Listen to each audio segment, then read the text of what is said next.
سلام تخطاتلتنا الشانل كمي كان يخم كمي تخونو سناي كتكونو ناي وتر من يوتيو لومون كم وترو نخلنا تتغمنان تنكحنان كمون التحساسبانا كتسفحنا تغيليا زبل كوارستي هي زغريبة زلقو ماتشم أبنس سنتنا بزع نجر كم زقاتمنا كلنا نفلطينا كولدنا ديو كبحواتنا ديو كمتعبيتنا ديو كبقربابتنا ديو كممهرنا ديو كبستفل عليه بزع عينة سنبرات حزناينا نعبي ስለዚህ እዚ ኩሉ ካብ መሓዙትና ዝመፀና ዝነበረ ፀርፊ ንዕቀት ወይ ካብ ካልኦት ዕሩቅትና ድዩ ካብቶም ዝፀልኡና ዝነበሩ ድዮም ካብ ካልኦት ወለዲ ድዮም ቤተሰብ ድዩ ካብ ዝተፈላለየ ብዙሕ ስምብራት ኣለና ብሂወትና እዚ ስምብራት እዚ ምስ ዓበኻ እቲ ፀገም እቲ ካብ ሂወትካ ተኣሊ ነዊሕ ምስ ገበረ ዝተረስዐ እዩ ዝመስለካ ግን መልክዑ ቀይሩ ብካልእ መንገዲ ኣብ ሂወትካ መፅዩ ዓብ ዕንወት ዝፍፅመሉ ግዜ ኣሎ እዛ ቪድዮ እዚኣ ድማ ተኸታቲልኩም እንተ ሰሚዕኩማ ንኸነስተውዕል ዕድል ክትበና ኣብ ሓዳርና ድዩ ኣብ ጉዕዞ ፍቅርና ድዩ ኣብ ካልእ ክፋል ንሂወትና መንገዲ ቀይሩ ይኣቱ እቲ ቀደም ንበሃሎ ዝነበርና ሎሚ መልክዕ ቀይሩ ኣብ ሂወትና ጣልቃ ብምእታው ፀገም ክፈጥረልና ወይ ከዓ ሳቦታጅ ክገብረና ከሎ ማሕንቆ ክፈጥረልና ከሎ ኢና ክንርኢ ኣብ ሂወትና ሕማቅ ነገር ከጋጥመና ወይ ኣብ ንእስነትና ዘጋጥመና ኩሉ ሕማቅ ማለት ኣይኮንኩን ገለ ካብኡ ሓያላት ኮይና ንክንወፅእ ዝገበረና ንስዩ እቲ ቀደም ዝነበረ ስምብራት ንዑ ክንብድሂልና ሓያላ ሰባት ኮይና ክንከውን ንኽእል ኢና የግዳስ ከም ካልእ መንገዲ ኮይኑ ከይተረዳእና ዕንወት ከይፍፅመልና ከይንእሉ ኢና ክንርኢ ሎም እሞ ሳብ መወዳእታ ተገዲስና ክንሪዮን ስጉምቲ ክንወስደሉ ኢና እሞ ሌትስ ጎ ኢንቱ ኢት ሶ ተቐዳመይቲ ኣርእስትናትና ሎሚ ኢሞሽናል ባጌጅ ኣብ ሂወትና ዝፈጥሮ ፀገማት ኢና ወይ ከዓ ኣብ ሂወትና ዘሎ ፀገማትና ሕሉፍ ኢና ንርኢ ዘለና መጀመርያ ኢሞሽናል ባጌጅ ንብሎ ዘለና እንታይ እዩ እዚ ፀገማት እኩብ ፀገማት ንብሎ ዘለና It is a collective term for any unresolved emotional turmoil caused by childhood trauma, abuse, or any negative experience. So, እኽብካብ ወይ ከዓ ድምር ናይ ብዙሕ ኣሉታዊ ወይ ከዓ ሕማቅ ዝኾኑ ተመክሮታት ኣብ ሂወትና ዝነበሩ እዚኣቶም ድማ ካብ ማሕሰይቲ ካብ ሽግራት ፀርፊ ፀገማት ካብ ዝተፈላለዩ ተኣኻኺቦም ኣብ ሂወትና ዝቆሙ ኣብ ሂወትና ኣብዚ ናይ ሎሚ ሂወትና ድማ ከይተረዳእና ፅልዋ ዝገብሩ ዘለዉ ንማለቶም እዩ The problem is not that you have an emotional baggage, rather it is that they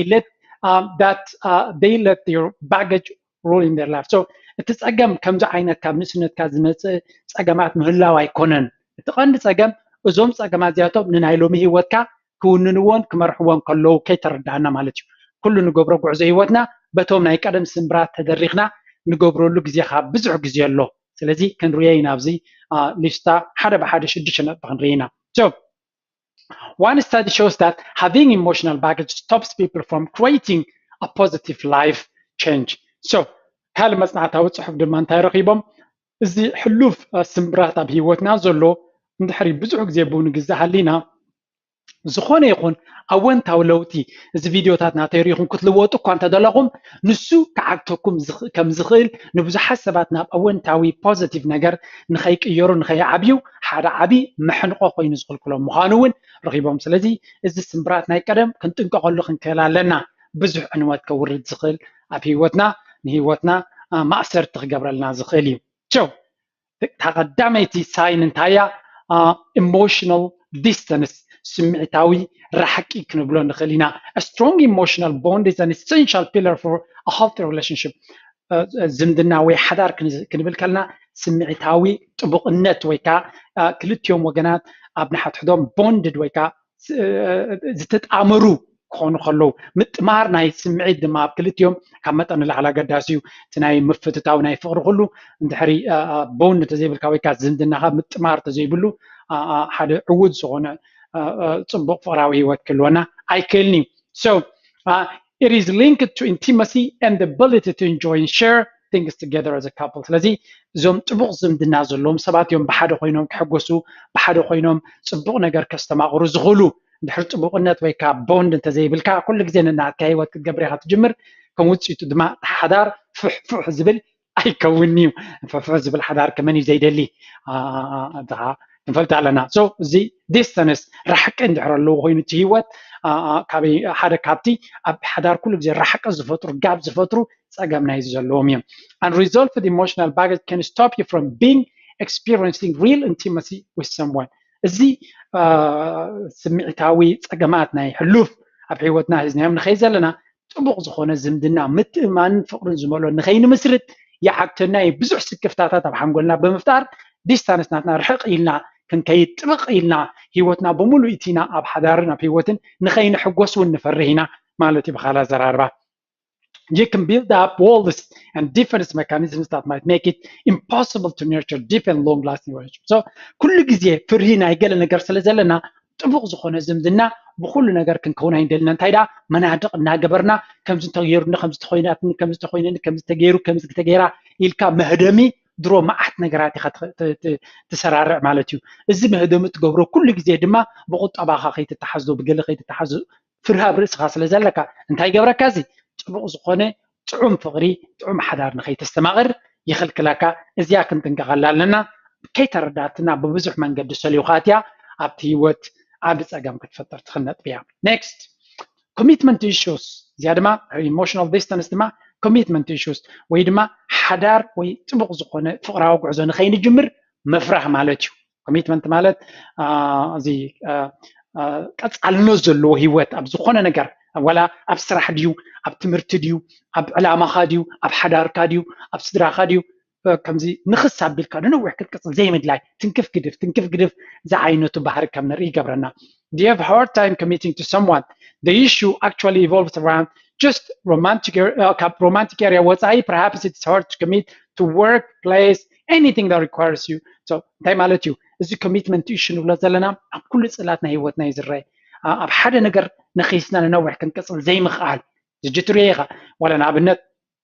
ታጓል ቅድሜኻ ምስ መን ትራኸብ ነይራ ወይ ትወዲ ቅድሜኻ ክንደይ ርክባት ነይርዎም ክንደይ ከይፀንሕ ነይሩ ኮሚትመንት ኢሹ ኣብ ስራሕ እንተኾነ ንክንደይ ይፀንሕ ኣብ ዕርክነቱ እንተኾነ ንክንደይ ይፀንሕ ኣብ ኩሉ ትርዮ ኢኻ እዚ እንታዩ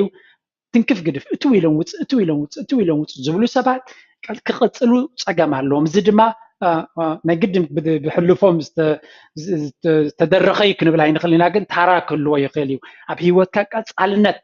ንነዊሕ ክትቅፅል ኣብ ፍቕርካ ይኹን ኣብ ስራሕካ ይኹን ኣብ ካልእ ንነዊሕ ቀፂልካ ክትሰርሕን ክትዕወትን ዘይትኽእል እንተኮይንካ ሓደ ካብዚ ከነስተውዕለሉ ዘለና ካብቲ ቀደም ሒዝናዮ ዝመፃና ስምብራት ክኸውን ይኽእል እዩ commitment issues might be caused by attachment insecurity which is an attachment style centered in fear ስለዚ እዚ ቀፃልነት ዘለዎ ኣብ ሓደ ነገር ንኽትቅፅል ኢልካ ነብስኻ ዘይምእሳር ኩሉ ግዜ ካብ ዝተፈላለዩ ዘይምርግጋእ ከምኡውን ካብ ፍርሂ ዝተደረኸ ክኸውን ይኽእል እዩ ብሰለስተ መንገዲ ድማ ክንፀባረቕ ይኽእል እዩ ወይ ማኒፌስትድ ክኸውን ይኽእል እዩ ቀዳማይ fearful avoidant እንታይ ማለት እዩ እዚ wanting a relationship but having fear that you might get hurt so ኣብ ጉዕዞ ፍቕሪ እንተሪእናዮ ወይ ኣብ ሓዳር እዚ ሰብ እዚ እንታይ ይገብር ኣብ ሓዳር ኣትዩ ፅቡቕ ዝኾነ ፍቕሪ ክህልዎ ይደሊ እዩ እንታይ ግን ይፈርህ ኣብ ሙሳትኹ ከም ዝተገብረትኒ እንተገደፈኒ እንተጠለመኒ እንተጠለመትኒ ኢሎም ብፍርሂ ስለ ዝግዙ ኣትዮም ኣብቲ ውሽጢ ሂወት ፅቡቕ ይጅምሩ እሞ ክቕፅሉ ወይ ከዓ ናይ መቐፃልነት ክኸውን ከሎ ምህዳም ይጅምሩ ስለምንታይ ፅባሕ ንጎ ከይጉድኡ ስለ ዝፈሩ ቅድሚ ሕጂ ዝተጎድኡ ክኾኑ ይኽእሉ እዮም ብዝተፈላለየ መንገዲ ክድገሞምካ ዘይደልዩ ክኾኑ ይኽእሉ እዮም ካልኣይ dismissive avoidant እንታይ እዚ ከዓ not wanting to depend on anyone or share intimacy እዚ ከዓ ብመሰረቱ ኣብ ዝኾነ ይኹን ሰብ ክፅጉዑ ዘይደልዩ ማለት እዩ ዋላ ፅቡቕ ነገር እናረኸቡ ኣብዚ ክፅጋዕ ኣብ ሰብ ክፅጋዕ ደልኒ ካብ ሰብ ክርክብ ኣይደልኒ እዚኣ እውን ኣብ ዝተፈላለየ ጉዕዞ ናይ ሂወትና ተጋጥመኒ እያ ንዓይ እውን ኣብ ገለ ፖይንት ተጋጥመኒ ነይራ እያ ገለ ክፋላት ናታውን ኣለኒ ኣብ ሰብ ክፅጋዕ ኣይደልኒ ገለ ዝብል መንፈስ ግን ኣብ ሰብ በቲ ኮይኑ በቲ ኣብ ነፍስኻ ተኣምን ኣለካ ምስ ሰብ ግን ገለ ነገር ካብ ሰብ ትረኽቦ ኣለካ ስለዚ እዚኣ እውን ዋላ ኣብ ፅቡቕ ሂወት ከለኻ እውን ከተጥቃዓካ ትኽእል ነገር ምዃና ከነስተውዕል ክንክእል ኣለና number 3 anxious preoccupied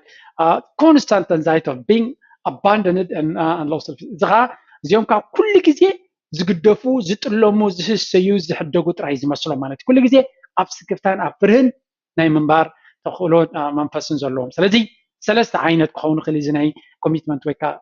ቀፃልነት ኣብ ዘለዎ ኣብ ዝኾነ ሂወት ክንገብር ዘይምድላይ ብከምዚ ድማ ክንፀባረቕ ይረአ ፖይንት ናምበር 3 እንታይ እያ serial dating እዚ ከዓ ወፈረ ናይ ቆጠራን ጉዕዞ ፍቕርን ማለት እዩ ካብቲ ናብቲ ካብቲ ናብቲ ካብ ሓደ ሓዳር ካብ ሓደ ፍቕሪ ናብ ሓደ ፍቕሪ እናዘለልካ serial dating ይብልዎ እዚ so a serial dater is someone who treats relationships like monkey bars transferring from one relationship to the next with very little time in between. They are never single and can hold long-term relationship. So እዚኦም ሰባት እዚኣቶም እንታይ ካብ ሓደ ርክብ ናብ ሓደ ርክብ ናብቲ እናዘለሉ ዝኸዱ በይኖም ክኾኑ ይደልዩን እዮም ኣብ ሓደ ፍቅሪ ድማ ክፀንዑ ኣይደልዩን እዮም ስለዚ ካብቲ ሓደ ናብቲ ሓደ ናይ ምዝላል ባህሪ ኣለዎም እዚ ድማ እንታይ ይብለና ኣሎ emotional baggage can sometimes lead to a fear of being alone. So እዚ emotional baggage ዝበሃል ወይ ከዓ እዚ ስምብራት ናይ ቀደም ኣብቲ ሓዳር ክቕፅሉ ተደይቅ ኣብቲ ጉዕዞ ፍቅሪ ክቕፅሉ ተዘይኪሎም በይኖም ምዃን ዓብ ፍርህ ኣለዎም እንታይ ዝብላ ኣለዎም በይንኻ ክትመውት ኢኻ በይንኻ ክትኮን ኢኻ ገለ ነገራት ይሕልፎም ስለ ዝነበሮም በይኖም ክኾኑ ይደልዮም ስለዚ ቀጥታ ካብ ሓደ ናብ ሓደ ቀጥታ ካብ ሓደ ናብ ሓደ ካብቲ ሓደ ክቕፅሎም ዘይከኣሉ ቀልጢፎም ናብ ካልእ ክኸዱ ኣብ መንጎ ዝኾነ ይኹን time out ክገብሩ ኣይደልዩን እዮም past romantic rejection or childhood trauma can lead to this to avoid facing their problems. So ኣብ ንእስነቶም ከለው rejection ወይ ከዓ ናይ ምንፃግ ኣይወድናን ኢኻ ዶ ኣይሓውናን ኢኻ ዶ ኣይከምዝና እንድኸኢሎም ዝነፅጎ ዝነበሩ ሰባት ኣብ ዝኾነ ይኹን ምስ ዓበየ ካብ ሰብ ክንፀግ ኣይደልን እዩ ስለዚ ቀልጢፉ ሰብ ክህልዎ ኣብ ጥቑ ስለ ዝደሊ ወይ ስለትደሊ ኣብ እዚ ዓይነት ባህሪ ክንፀባረቕ ይኽእል ይብሉና ኣለዉ Instead, they distract themselves by serial dating and never truly committing to any relationship. So ካብ ሰብ ናብ ሰብ ምዝላል እምበር ኣብቲ ሓደ ፅቡቕ ዝሓዝዎ እውን ኣብኡ ንክቕፅሉ እውን ሽግር ኣለዎም እዚኦም ሰባት ማለት እዩ so ካብ serial dating we are moving to paranoia ከዓ ኣብ ሓንጎልና ዘሎ ኩሉ ግዜ ናይ ሕማቕ ነገር ጥራይ ኣጋኒንካ ናይ ምርኣይ ማለት እዩ so one of the worst signs of deep emotional baggage is having a paranoia that every relationship will lead to pain or being left alone so paranoia ዝበሃል ካብ ተደጋጋሚ ኣብ ሕሉፍካ ዝመፅእ ሕማቕ ነገር ዝኾነ ዓይነት ዝምድና ንዝገብሮ ኣብ መወዳእታ ኣብ ምፍልላይን ኣብ ባእስን ኣብ ፀገምን ኣብ ጥልመትን እዩ ዝውድእ ዝብል እምነት ክህልወካ ከሎ እንታይ ማለት እዩ ዝቐረበ ሰብ ክቐርበካ ከሎ ወይ ዝኾነ ጓል ክቀርበካ ከላ ክጠልመካ ክትጥቀመልካ ገለ ክትገብረካ መድሕሪኡ ገዲፋትካ ትኸይድ ኮይኑ ጥራይ ክስማዓካ ከሎ ማለት እዩ እዚ እንታይ እዩ ሓንሳብ ከምኡ ዘጋጠመካ ፓራኖያ ይሕዘካ ድሕሪኡ ኩሉ ግዜ ከምኡ ዓይነት ጥራይ ክደጋገመካ ኮይኑ ክስማዓካ ከሎ ማለት እዩ so everybody has fear of being left by someone they love it's normal to feel vulnerable however emotional baggage can make you believe that no one can truly love you so نفس وكف سب ዝኾነ ዓይነት ሰብ ድማ ኣብ ህይወት ካብ ዝፈትዎ ክፍለ ወይ ከዓ ክጥለም ወይ ክንፀግ ኣይደልን እዩ ዝኾነ ሰብ ኣይደልዮን እዩ እዚ ትፈትዎ ሰብ ተፍቅርዮ ሰብ ክገድፈካ ክጠልመካ ኣይደልን ኢኻ this is natural ስለዚ ከም ዓይነት ፍርህ ክህልወና እውን ናይ ሰብ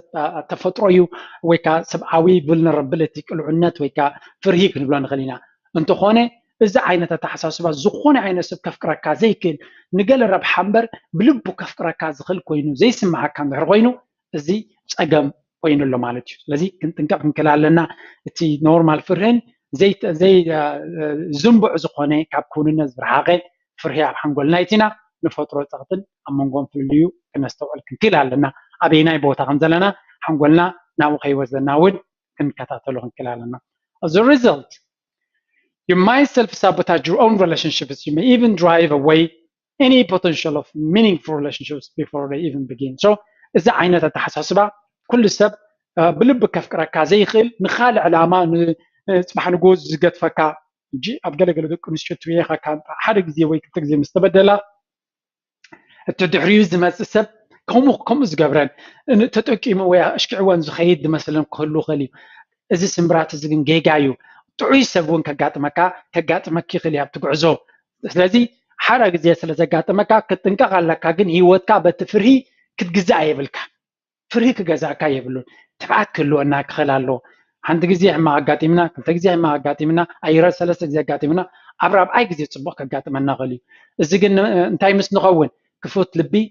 ምስ ዘለዎና እዚ ክብል ከለኹ ግን the same ወይ ከዓ ተመሳሳሊ ጌጋ ፀፀኒሕና ክንደግም ኣለና ማለት ኣይኮነን ሓደ ዕንቅፋት ከጋጥመና ከሎ